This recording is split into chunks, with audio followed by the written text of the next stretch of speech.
Anne-Marie Javoué est née le 10 novembre 1779 à Jallanges en Bourgogne et décédée le 15 juillet 1851 à Paris.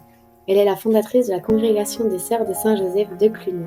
Envoyée comme missionnaire dans les années 1830 à Mana en Guyane, elle gère un petit groupe de personnes, dont des esclaves qu'elle christianise et fait travailler pour elle avant de les affranchir progressivement. Toussaint Louverture est né vers 1743 à Saint-Domingue et décédé le 7 avril 1803 au Fort de Joux, en France.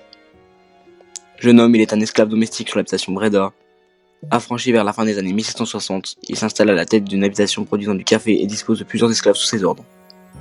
En 1791, Toussaint Louverture se rallie au mouvement insurrectionnel avant d'être nommé général de l'armée française en 1795. En 1801, il fait de Saint-Domingue une colonie autonome dont il se proclame gouverneur à vie. Napoléon Bonaparte envoie une armée pour abattre le pouvoir de Toussaint Louverture et le fait capturer et déporter en France où il mourra en captivité.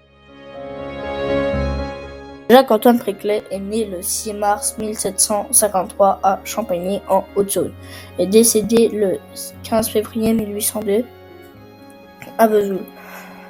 C'est un noble et un officier de la garde du roi Louis XVI. Il reçoit son brevet de capitaine en 1786. En 1789, il participe à la rédaction des cahiers doléances de la paroisse de Champagny.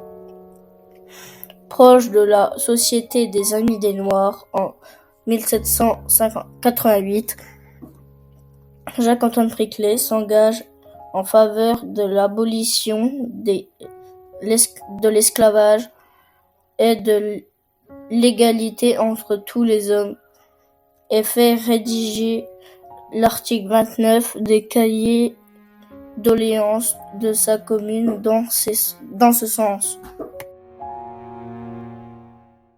L'abbé Henri Grégoire est né le 4 décembre 1750 en Meurthe-et-Moselle et est décédé le 28 mai 1831 à Paris. C'est un prêtre catholique et un homme politique sous la Révolution française qui lutte contre l'esclavage en France et dans le monde. Il s'engage en faveur de l'égalité entre tous et adhère en 1789 à la Société des Amis des Noirs, qui lutte pour l'abrogation immédiate de la traite des Noirs et la suppression progressive de l'esclavage. Victor Schœlcher est né le 22 juillet 1804 à Paris et décédé le 25 décembre 1893 à Rouen. C'est un homme politique connu pour avoir œuvré en faveur de l'abolition de l'esclavage dans les colonies françaises. Nommé sous-secrétaire d'État aux colonies, il publie le décret du 27 avril 1848 mettant fin à l'esclavage.